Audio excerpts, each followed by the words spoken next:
के मुझे लगता है उसको उतना ही लाभ होने वाला है। माननीय अध्यक्ष जी, जब तथ्यों के आधार पर बात टिकती नहीं है तो ऐसा होता है जो अभी देखा, आशंकाओं को हवा दी जाती है, ये हो जाएगा वो हो जाएगा, और माहौल ये आंदोलनजीवी पैदा करते हैं। माननीय अध्यक्ष जी, किसान आंदोलन की पवित्रता, और मैं बहुत जिम्मेवारी के शब्द प्रयोग करता हूं, मैं किसान आंदोलन को पवित्र मानता हूं और भारत के लोकतंत्र में आंदोलन का महात्म्य है और रहने वाला है और जरूरी भी है। लेकिन जब आंदोलनजीवी पवित्र आंदोलन को अपने लाभ के लिए बर्बाद करने के लिए निकलते हैं तब क्या होता है, कोई मुझे बताए। 3 किसान कानून की बात हो और दंगाबाज लोग जो जेल में हैं, जो संप्रदायवादी लोग जो जेल में हैं, जो आतंकवादी लोग जेल में हैं, जो नक्सलवादी जेल में हैं, उनकी फोटो लेकर के उनकी मुक्ति की मांग करना, ये किसानों के आंदोलन को अपवित्र करने का प्रयास है कि नहीं? माननीय अध्यक्ष जी, इस देश में टोल प्लाजा सभी सरकारों ने स्वीकार की हुई व्यवस्था है। टोल प्लाजा इस देश में सभी सरकारों ने की हुई व्यवस्था है, और उस टोल प्लाजा को तोड़ना, उस टोल प्लाजा को कब्जा करना, उस टोल प्लाजा को न चलने देना, ये जो तरीके चले हैं वो तरीके क्या पवित्र आंदोलन को कलंकित करने का प्रयास है कि नहीं?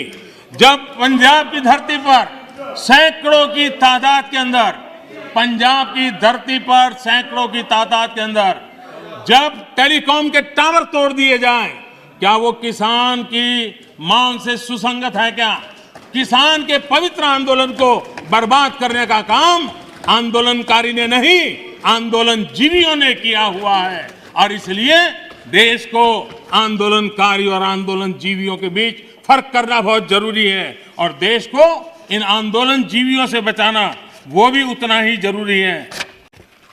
अफवाहें फैलाना, झूठ फैलाना, गुमराह करना और देश को दबोच करके रख देना, देश बहुत बड़ा है, देश के सामान्य मानवी की आशा आकांक्षाएं बहुत है, और उनको लेकर के हमने आगे बढ़ना है और उस दिशा में हम प्रयास कर रहे हैं।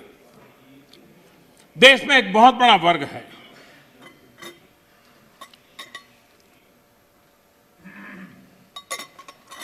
ये वर्ग, उनकी एक पहचान है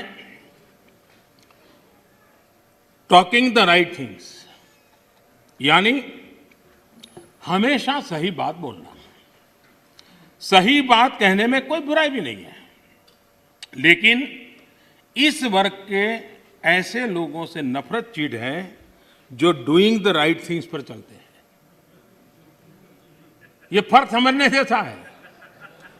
टॉकिंग द राइट थिंग, इसकी वकालत करने वाले जब डूइंग द राइट थिंग की बात आती है तो उसी के सामने खड़े हो जाते हैं। ये चीजों को सिर्फ बोलने में विश्वास करते हैं, अच्छा करने में उनका भरोसा ही नहीं है। जो लोग इलेक्टोरल रिफॉर्म की बात करते हैं, 1 नेशन 1 इलेक्शन, उसकी जब बात आती है तो विरोध में खड़े हो जाते हैं। यही लोग जब जेंडर जस्टिस की बात आती है तो बढ़ चढ़ करके बोलते हैं, लेकिन अगर ट्रिपल तलाक खत्म करने की बात करते हैं तो विरोध में खड़े हो जाते हैं।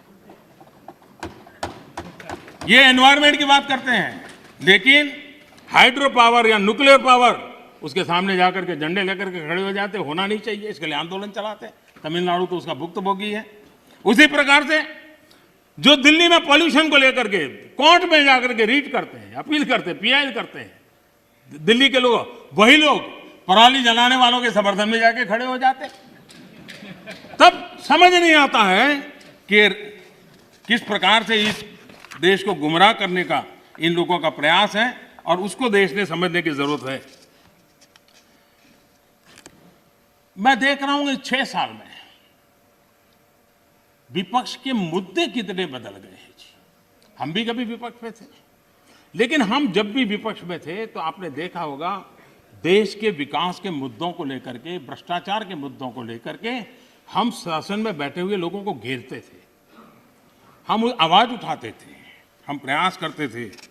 मैं हैरान हूं, आजकल विकास के मुद्दे की चर्चा ही नहीं करते।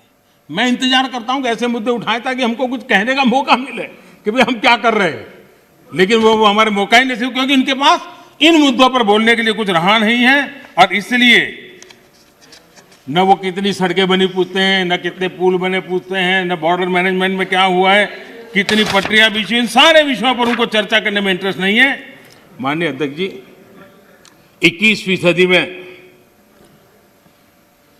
इंफ्रास्ट्रक्चर का बहुत बड़ा महत्व है और भारत को आगे जाना है तो इंफ्रास्ट्रक्चर पर बल देने की बहुत ज़रूरत है। और आत्मनिर्भर भारत के रोड मैप के लिए इंफ्रास्ट्रक्चर पर बल देना इस समय की मांग है और हम सबको इसको स्वीकार करना होगा।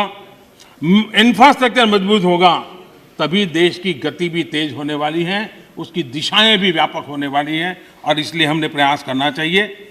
और इंफ्रास्ट्रक्चर का मतलब है गरीब के लिए, मध्यम वर्ग के लिए अनेक नई संभावनाओं को इंफ्रास्ट्रक्चर जन्म देता है, नए अवसरों को जन्म देता है, रोजगार के लिए नए अवसर लेकर के आता है, इकोनॉमी को मल्टीप्लायर इफेक्ट करने की उसकी ताकत रहती है और इसलिए हमने इस बात को बल देने की जरूरत है। इंफ्रास्ट्रक्चर का मतलब वोट बैंक के अवसर नहीं होता है, कागज पे घोषित कर देना कि ये रोड बनेगा, एक चुनाव जीत लो, दूसरी बार वहां जाके सफेद पट्टी कर लो, दूसरा चुनाव जीत लो, तीसरी बार जाकर वहां थोड़ी मिट्टी डाल दो। तो ये इस काम के लिए नहीं है, ये सचमुच में जीवन बदलने के लिए और सब व्यवस्थाओं को बदलने के लिए इंफ्रास्ट्रक्चर को हमने बल देने की आवश्यकता है। 110 लाख करोड़ रुपए की योजना के साथ हमने बजट में अभूतपूर्व खर्च के साथ आगे बढ़ने की दिशा में हम चल रहे हैं। देश के 27 शहरों में मेट्रो ट्रेन, 6 लाख से ज्यादा गांवों में तेज इंटरनेट, बिजली के क्षेत्र में